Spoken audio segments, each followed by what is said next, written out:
가장 최근에 정말 불편한 식사 자리 가져보신 적 있으세요? 제가 이제 오늘 설교를 준비하면서 생각을 해봤어요. 가장 최근에 소화 안 돼서 체할 것 같아서 소화제를 준비해서 갔었던 식사 자리가 있었는가? 미리 말씀드리면 아내랑 결혼할 때 상견례 할 때 일단 그때 한번 소화제 먹었던 기억이 있고요. 그리고 가장 최근으로는 22년도에 저희가 개척하기 직전에 예수양남교회에서 몇 가지 이유들로 이제 저에 대한 어떤 사역의 거치가 이제 개척과 청빙 이 두 가지를 같이 준비하는 한 11개월, 길게는 한 1년 정도의 시간이 있었어요. 그래서 그 중에서 이제 개척학교를 통해서 개척에 대한 공부와 준비도 했지만 한편으로도 청빙 준비를 같이 했었는데, 청빙 준비한다는 건 한마디로 그런 거죠. 전혀 모르는 교회의 성도들에게 마치 제가 그분들에게 이분이야말로 여러분의 목사님이어야 합니다라는 자신감을 가지고 설교를 해서 그 설교 한마디로, 한 시간의 설교로 이분이 우리 교회 목사님이 되면 좋겠다, 이 마음의 교감이 일어나야 되는 일이니까 사실 어려운 과정인데, 사실은 갑작스럽게 교회 결정에 순종함으로 이제 준비됐던 청빙이어서 그렇게 썩 성공적이었다라고 말하기는 어렵지만 그래도 저에겐 좋은 경험이었어요. 근데 어떤 교회가 하나 있었냐면, 하남 신도시에 이제 한 200여 명, 300여 명 들어가는 예배당을 새롭게 건축하고 나서 이제 담임 목사를 모시려고 하는 교회가 있었어요. 어떻게 이제 이력서를 넣어서 이제 서류가 통과됐고 이제 면접이 통과가 됐고 이제 드디어 설교하는 날이 설교를 시작했죠. 보통은 여러분 청빙 설교라고 하는 선배는 설교는 한 번 합니다. 아시죠? 근데 제가 거기서 설교를 제 기억에 맞으면 주일 설교 2번에 금요 기도회 1번을 했어요. 흔한 일은 아니죠. 이렇게 부른다는 건 된다는 건가? 이게 하나님의 뜻인가? 이렇게 막 헷갈리면서 준비를 하고 있었고, 솔직히. 근데 더 불편한 건 뭐냐면 갑자기 원로 목사님께 전화가 왔어요. 모르는 번호인데. 그래갖고 같이 식사하자는 거죠. 여러분, 거기서 이제 제가 소화제를 들고 갔죠. 왜 보자는 거지? 보통 청빙 준비할 때 여러분 원로 목사님이 후보자한테 밥 먹자고 얘기 안 합니다. 안 하죠. 그래서 식사 자리에 갔죠. 가서 한 80% 정도의 이야기는 그냥 일반적인 이야기들, 어떻게 자랐는지, 어느 교회 출신인지, 존경하는 목사님이 누군지, 이런 등등의 얘기들 쭉 하시고, 당신도 이제 그런 이야기 하시고, 나머지 뒤에 한 20% 정도는 좀 민감하고 조심스러운 이야기들을 사실 나눴어요. 불편하더라고요. 그리고 불편함을 하나님이 아셨는지 안 됐어요.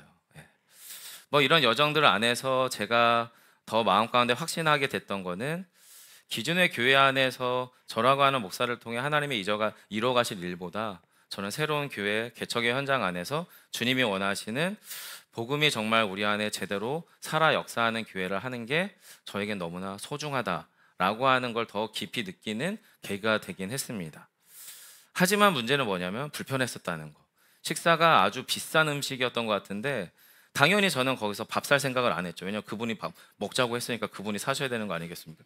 설마 여러분 청빙받을 목사가 카드를 내면서 밥값을 내면 합격시켜 주시겠어요? 그런 건 아니니까 바깥 고민은 안 했지만 불편했던 건 분명합니다. 오늘 본문에 여러분 아주 불편한 식사 자리가 등장을 해요. 그 여자가 들어오기 전까지는 괜찮았어요. 아니, 솔직하겐 괜찮아 보였어요. 바리새인 시몬이라고 하는 그 마을의 꽤나 영적인 지도자로 유명한 사람이 그 당시 무명의 갈릴리 선지자 출신으로 알려진 예수를 초대해서 식사 자리를 연 거죠. 여러분, 지금처럼 우리가 그냥 숟가락 하나 대충 얹고 밥 그냥 쉽게 먹을 수 있는 그런 시대가 아니에요. 고대에서 나와 식탁을 나눈다라는 거는 한마디로 내가 당신을 믿겠습니다, 당신은 내 식구예요 라고 하는 걸 받아들이는 매우 밀접한 상호관계, 사회적 관계에서의 행동이 바로 이 식사 자리거든요. 자, 그 여자가 들어오기 전까지만 해도 괜찮았어요. 그리고 예수님 시대 때는 여러분 우리 할아버지 세대가 그랬던 것처럼 남자분들 따로 여자분들 따로 밥 먹었어요. 즉 예수님이 지금 식사 자리는 여자가 낄 자리가 아니에요. 죄송하지만. 근데 갑자기 불쑥 어느 한 여인이 들어와서 그 식사 자리가 지금 파토날 분위기였었다라는 거죠. 누가 봐도 이 식사 자리의 불청객은 그 여인이었어요. 다만 예수님이 가만히 계시지 않았더라면, 여전히 그 여자가 그 식사 자리에 불청객이고 나가야 될 사람인데 예수님이 가만히 계시지를 않으셨죠. 그래서 상황들이 많이 바뀌어지긴 하는데요. 자, 어찌됐든 예수님이 뭔가 하시기 전까지 분위기가 어떤 분위기였냐면 이 여인에 대한 성경 저자의 판단만 봐도 우리가 알 수 있습니다. 37절 한번 다시 보실래요? 37절 앞부분입니다. 그 동네에 죄를 지은 한 여자가 있어 라고 소개합니다. 이름을 소개하는 게 아니에요. 누구네 집 딸내미인지를 소개하는 게 아니에요. 이 사람이 어떤 일을 했는지를 소개하는 게 아니라 지금 이 성경 저자도 지금 식사 자리에 있는 남자 모두가 또는 그 마을 사람들 모두가 공히 인정하는 게 뭐냐면 이 여자는 이 마을 가운데 있는 죄인이야 라고 하는 표현으로 이 여자를 묘사하고 있는 거예요. 여러분, 이 의미가 뭘까요? 그 마을에서 누가 봐도 이 여자는 잘못이 있는 사람인 것 같아요. 그리고 그 여자의 인생에는 당연히 문제가 있었던 것 같고 그 문제를 해결하는 방식이 그 시대의 기준과 통념에 맞지 않았기 때문에 죄인이라고 하는 평판을 얻게 됐을 거예요. 즉 그 시대의 기준, 그 마을의 기준, 그 마을 사람들의 관점에서 그 여자는 죄인인 거예요. 죄인. 아마도 그 말은요, 그 시대의 모든 남녀노소, 남자가 보든 여자가 보든 어린이가 보든 노인이 보든 그는 죄인인 거예요. 그리고 이 기준은 과거에도 그랬을 거고 당분간 앞으로도 계속 그렇게 그 여자는 그 마을에서 그 죄인일 가능성이 큰 거죠. 우리는 이것을 소위 고정관념 또는 내적인 합의에 의한 통념이라고 부릅니다. 통념. 여러분과 제가 살아가는 교회 공동체 안에 또는 가족들 안에 또는 마을 안에도 이런 통념상 불편한 사람이야, 잘못된 사람이야, 문제가 있는 사람이야 여기고 느끼는 사람들이 한두 명씩은 있을 수 있잖아요. 저도 저희 가정 안에서 그랬었거든요. 네, 이 영상을 저희 작은아버지가 안 보실 거라고 확신하기 때문에 저에게는 작은아버지 한 분이 그렇게 큰 상처였었어요. 지금은 아닙니다. 지금 다 해결을 했습니다. 화해도 했고 다 했지만 어린 시절에 그분은 저에게 너무 어려운 사람이었어요. 숨 쉴 틈이 없었어요. 목사님이시는데 왜 이렇게 많이 정죄를 하는지. 세배도 안 받으셨어. 우상숭배라고. 세뱃돈을 바란 건 아니에요. 그냥 세배를 하라고 하니까 한 건데 안 받으셔. 우상숭배라고. 그럼 어떻게 해요? 안 했지. 안 하니까 또 불편해지고. 하여튼 어려운 분이셨어요. 자, 그런데 여러분, 이 설교 본문을 여러분도 아시겠지만 저 어렸을 때는 이 본문들을 가지고 목사님들이 본문에 등장하는 여자가 몸을 파는 창녀였었다, 또는 귀신 들렸다가 고침을 받은 막달라 마리아였었다, 이런 등등의 설교들을 했어요. 근데 미리 말씀드리지만 본문 어디에도 그런 이야기와 근거가 없어요. 사실 어릴 때 저도 그렇게 많이 들었거든요. 4개의 복음서 안에 비슷한 이야기들이 등장을 합니다. 자, 그런데 오늘 이 본문은 4개의 복음서와 완전히 다른 종류의 이야기라는 것을 미리 말씀을 드려요. 그럼 무슨 이야기예요? 저 어릴 때에 우리 교회 공동체 안에 또는 목사님들의 설교 현장 안에서 서로 다른 사건들을 짬뽕시켜서 혼용해서 이 여자는 귀신 들렸다 고침받은 막달라 마리아였다는 등 아니면 몸을 파는 그 시대의 창녀였었다는 등 없는 죄인을 새롭게 만드는 통념이 거기에 더해져요. 무슨 이야기예요? 이 본문 자체가 예수님 시대 때 사람들의 죄에 대한 잘못된 통념의 기초가 있었는데 거기다가 제가 어린 시절부터 다니던 한국교회의 설교와 교회 정서 안에서 이 여자에게 없는 죄까지 만드는 우리만의 통념이 함께 짬뽕되는 본문이 오늘 본문이다라는 거예요, 사실은. 그러다 보면 어떤 일이 일어나죠? 예수님 시대 때의 통념이 작동되는 현장에 우리의 통념까지 같이 더해지면 이 본문이 저와 여러분에게 진짜 무슨 이야기를 해주는지는 놓쳐버리게 돼요. 자, 성도 여러분, 궁금하잖아요. 도대체 이 여인이 무슨 잘못을 했을까요? 무슨 죄를 저질렀길래 마을에서 마을 사람들이 지나갈 때마다 죄인 하는 걸까요? 왜 이런 사회적 지탄을 받는 걸까요? 그 마을에서 왜 공적인 죄인으로 낙인이 찍힌 걸까요? 물론 예수님 시대 때에는요, 공공연하게 죄인이라고 하는 사람으로 낙인 찍혔던 그룹이 존재합니다.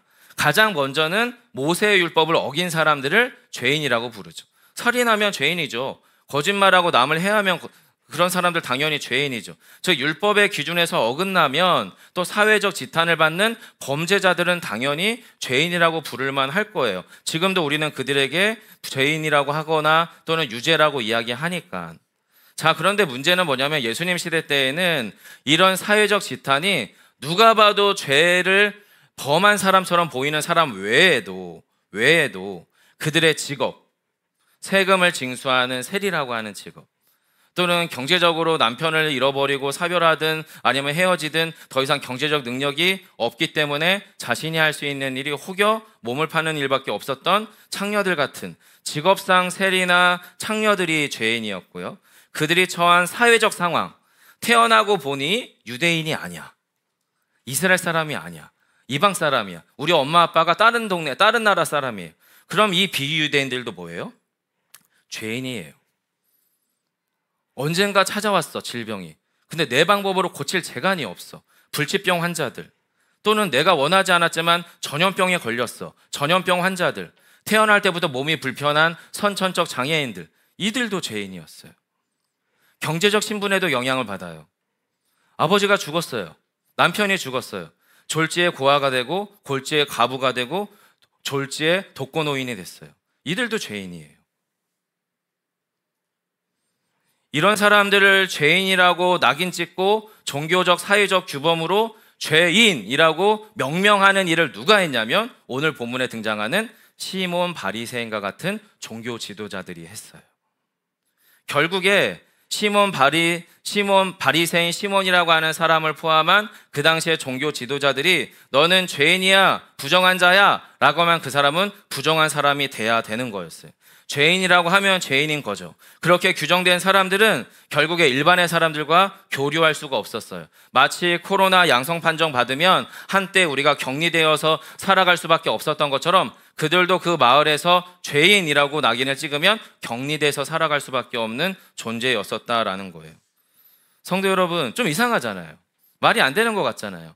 예수님 시대 때 이 죄인 구별법이 여러분 편안하게 보이십니까? 저는 매우 불편합니다.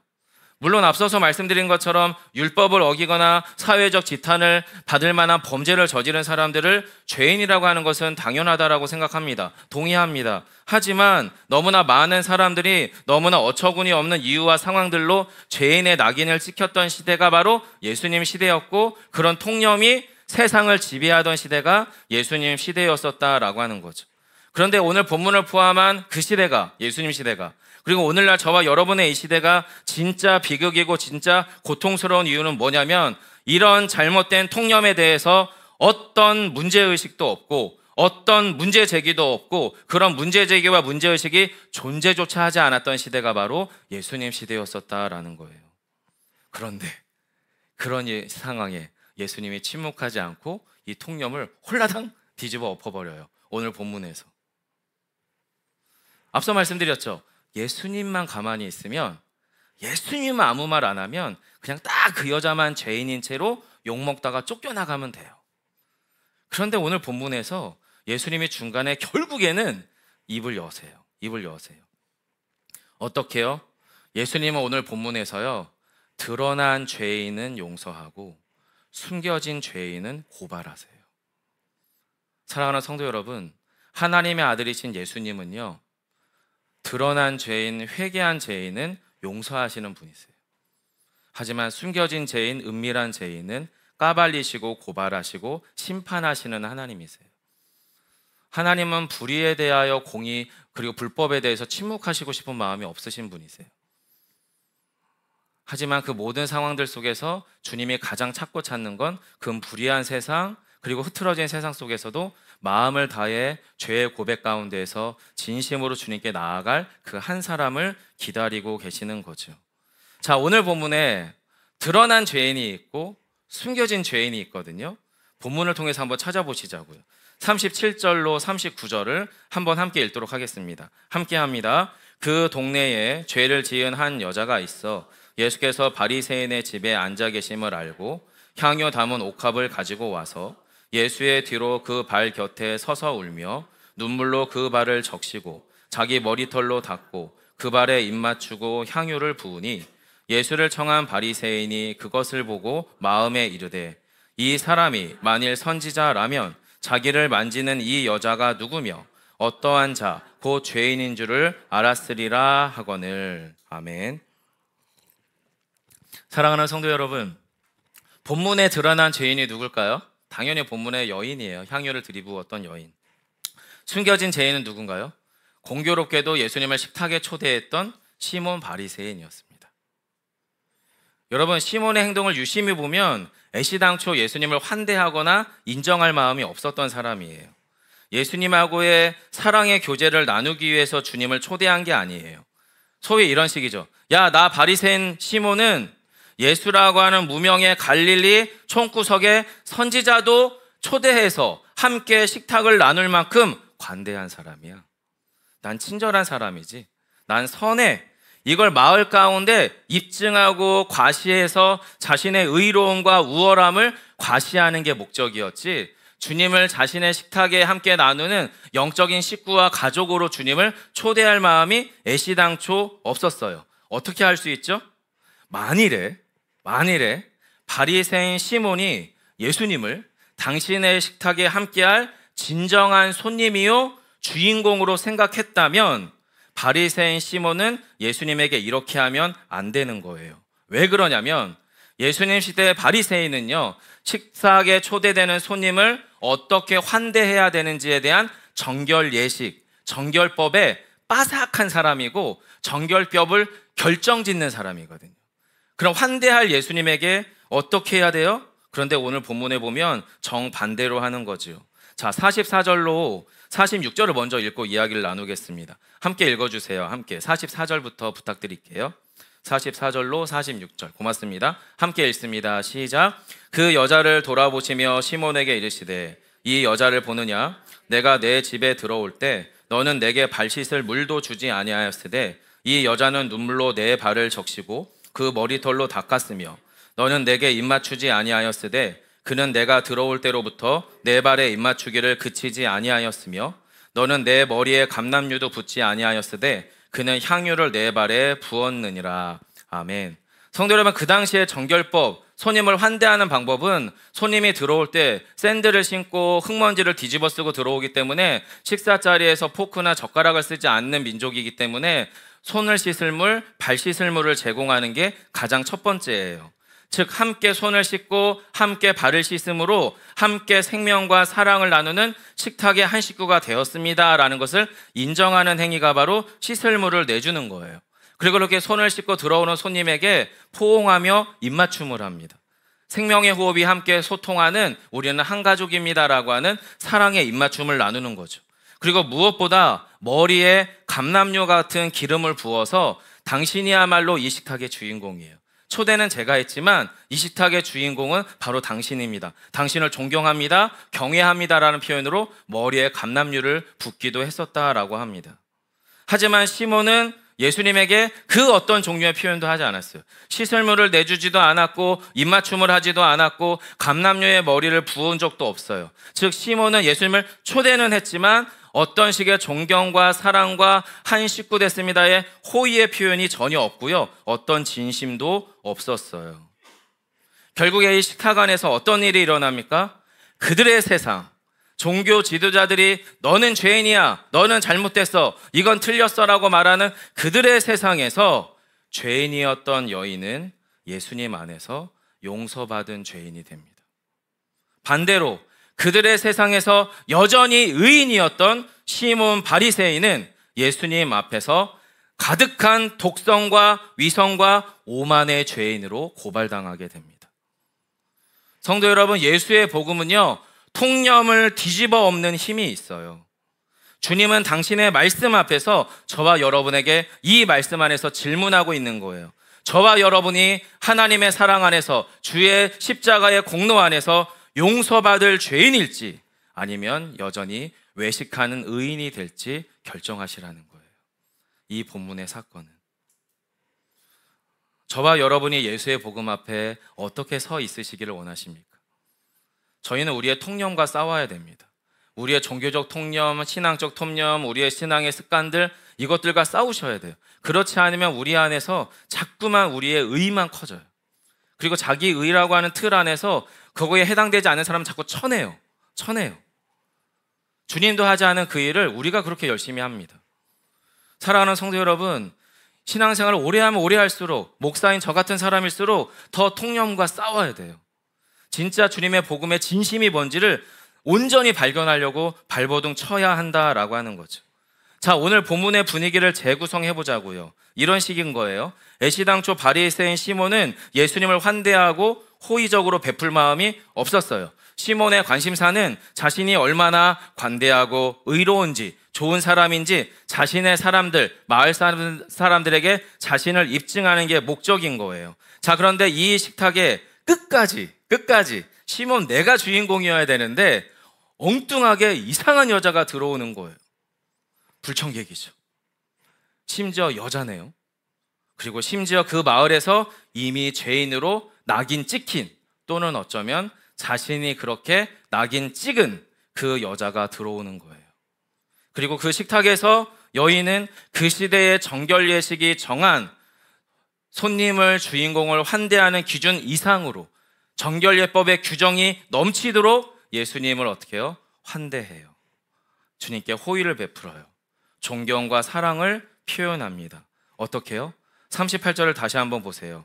예수의 뒤로 그 발 곁에 서서 울며 눈물로 그 발을 적시고 자기 머리털로 닦고 그 발에 입 맞추고 향유를 부으니. 우리는 보통 식사를 할 때 일단 내려가서 1층에서 식사를 하시겠지만 중앙에 식탁이 있고 그 식탁을 둘러앉는 의자에 앉으시잖아요. 그래서 우리는 몸을 이렇게 세워서 식사를 하거든요. 근데 예수님 시대 때 식탁은 중앙에 넓은 식탁이 있고 의자가 매우 넓어요. 그래서 마치 식사를 할 때 앉아서 처음에 식사를 시작하다가도 시간이 길어지기 시작하면 앞에 쿠션 같은 걸 갖다 놓고 약간 비스듬히 반쯤 기대서 자연스럽게 음식을 눈 앞에 있고 발은 뒤로 가서 약간 엎드린 채 식사하는 모습이에요. 예수님 시대 때의 식사가. 자, 그러니 한참 식사 중이고 있을 때 여인이 들어왔을 때 그 여인을 제지할 수 없었겠죠. 앉아있다 누워있다가 갑자기 일어나기 어렵잖아요. 그래서 어쩔 수 없이 들어왔어. 근데 이 여인이 다른 모든 사람들은 그냥 지나가고 예수님의 발 뒤에 서서 아무것도 안 하고, 여러분 무섭지 않으세요? 울어. 예수님은 밥 먹고 있는데, 그리고 막 담소를 나누고 이야기를 나누고 있는데 갑자기 예수님의 발 위에서 눈물이 뚝뚝뚝뚝뚝 떨어지는 거예요. 뭐 그것까지는 뭐 속된 말로 미친 여잔가 보다, 내지는 저 죄인이 끝까지 저러네, 이러면서 막 노기가 충천했는지 모르게 사람들이. 근데 이 여인이 실컷 울더니 향유를 깨트려요. 향유를. 제가 이 향유를 찾아봤어요. 그랬더니 여러분, 지금은 이걸 향수의 재료로 쓰지 않는데요. 왜냐면 향이 너무 독해서, 너무 센 거죠. 그럼 여러분, 음식 먹는 식탁에서 코를 마비시키는 향유가 팍 깨지면 어떤 일이 일어날까요? 미각이 마비되는 경향이 있대요. 후각과 미각은 연결되어 있어서 후각이 만약에 마비되면 미각도 둔해지게 됩니다. 그럼 어떤 상황이 될까요? 음식이 맛이 없어지는 거죠. 식탁이 완전 깽판 치는 거예요. 깽판 쳐지는 거예요. 여러분, 왜 그랬을까 싶은 거죠. 도대체 이 여인은 그 당시에 정결법으로 치자면 발 씻을 물 정도만 주면 되는데 씻을 물이 아니라 당신의 눈물로 그 주님의 발을 닦아요. 최대한 호의를 베푼다 쳐도 손과 발을 씻을 물만 주면 되는 거거든요. 그리고 또 그거보다 좀 더 많은 호의면 그 집의 종을 통해서 그 손님의 손과 발을 씻어드리는 거죠. 하지만 지금 여인의 모습은 어떻게 해요? 상상을 초월하고 있어요. 상상을 초월합니다. 왜 이랬을까요? 도대체 무슨 생각이었을까요? 이 여인은 예수님에게 그렇게 해야 될 어떤 상황이었을까요? 어떤 마음이었고 어떤 감정이 복받쳐 오르기 때문에 이렇게까지 해야 본인이 직성이 풀린 걸까요? 너무나 확실한 건 눈앞에 누워 계신 주님과 내가 드릴 이 어마어마하게 비싼 향유, 보통 노동자의 1년치 연봉이라고 생각하면 됩니다. 그런 향유 하나, 이렇게 크지도 않아요, 여러분. 요만해요, 향유가. 이걸 팍 깨트리는 그 상황은 눈앞에 계신 주님이 향유보다 훨씬 더 소중하고 가치 있고 그 향유를 깨트려야 할 만큼 그 여인의 심정 안에 무엇이 있기 때문에 이렇게 하지 않겠습니까? 어떤 감정일까? 어떤 생각일까? 도대체 주님을 바라볼 때 어떤 마음이 떠오르길래 이럴까 싶은 거예요. 성도 여러분, 눈앞에 있는 주님과 향유를 드리는 자신 사이에서 도저히 뛰어넘을 수 없는 압도적인 격차를 느끼면 이렇게 할 수 있습니다. 예수님이 진짜 내 영혼의 주인, 내 인생의 참주인, 나의 죄와 허물로부터 구원하실 유일한 하나님의 아들 왕이시라는 게 받아들여지면 이렇게 할 수 있습니다. 무한한 경외심과 감출 수 없는 감격 속에서 그분을 향해서 넘쳐흐르는 사랑의 감정이 치솟으면 그렇게 할 수 있습니다. 그리고 그 예수님 때문에 이미 자신 안에 일어난 변화가 무엇인지 알아차리면 그렇게 할 수 있습니다. 그리고 예수님께서 나를 그렇게 변화시키기 위해서 어떤 값을 치르고 나를 살리셨는지를 눈뜨게 되고 주님의 진심을 알아보면 그렇게 할 수 있습니다. 한마디로 주님의 사랑에 눈뜨고 그분의 진심을 깨달은 사람이라면 그렇게 할 수 있을 것 같아요. 주님을 향한 사랑에 완전히 엎드린 사람이라면 이렇게 할 수 있는 것 같아요. 그리고 이 상황을 주님은 오늘 본문에서 이렇게 비유하세요. 마지막으로 41절로 43절을 한 번 더 읽을까요? 주님의 비유거든요. 같이 함께 읽겠습니다. 시작. 빚주는 사람에게 빚진 자가 둘이 있어 하나는 500데나리온을 졌고 하나는 50데나리온을 졌는데 갚을 것이 없으므로 둘 다 탕감하여 주었으니 둘 중에 누가 그를 더 사랑하겠느냐? 시몬이 대답하여 이르되 내 생각에는 많이 탕감함을 받은 자니이다. 이르시되 내 판단이 옳다 하시고. 저는 이 본문을 보면서 그러면 누가 50데나리온을 빚진 자고 누가 500데나리온을 빚진 자일까? 이 생각을 해봤어요.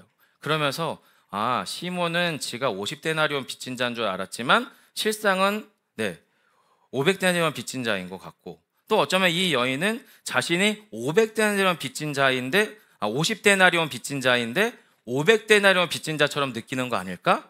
이런 느낌이 이제 이 본문 가운데서 드는 거죠. 한마디로 무슨 이야기예요? 모든 죄의 값을 탕감해 준 주인의 그 사랑과 호의에 깊이 눈뜬 사람이 자신은 50데나리온 탕감받는 자인데도 500, 5천, 5만 데나리온을 탕감받은 자 같은 심정인 거고요. 주님의 사랑을 도저히 눈뜨지 못한 사람은 자신이 5억, 5조 데나리온을 탕감받았어도 50데나리온밖에 탕감받지 않은 자처럼 떵떵거릴 수 있다라는 거예요. 억울하다는 거죠. 결국 주님은 우리에게 무엇을 이야기하시냐면 예수에 대한 사랑이 깊을수록 죄사함의 감격도 큽니다.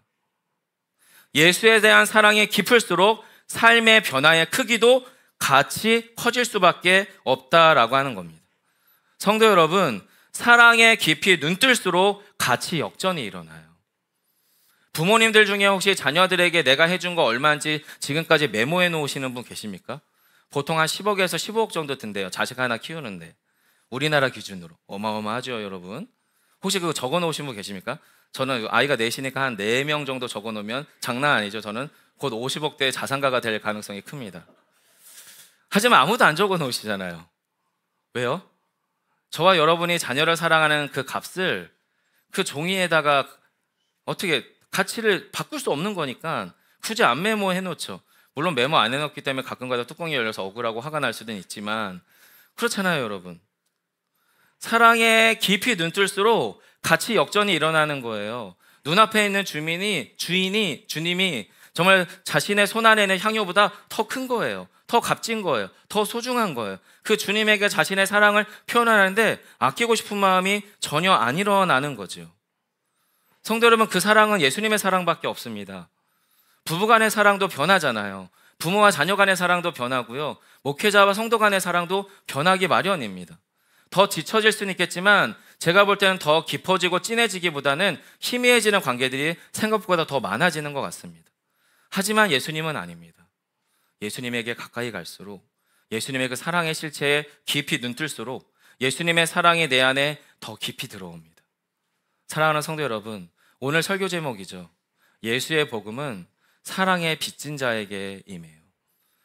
주님에 대한 채무감이 없으면 주님에 대한 사랑도 받아들일 필요를 못 느끼거든요. 주님의 사랑에 대한 채무감이 크면 클수록 주의 사랑이 더 깊이 우리에게 들어오거든요. 그 사랑 안에 저희 모두가 겸손히 나아가는 오늘 한 날 또 우리의 삶의 자리가 되시기를 간절히 축원합니다.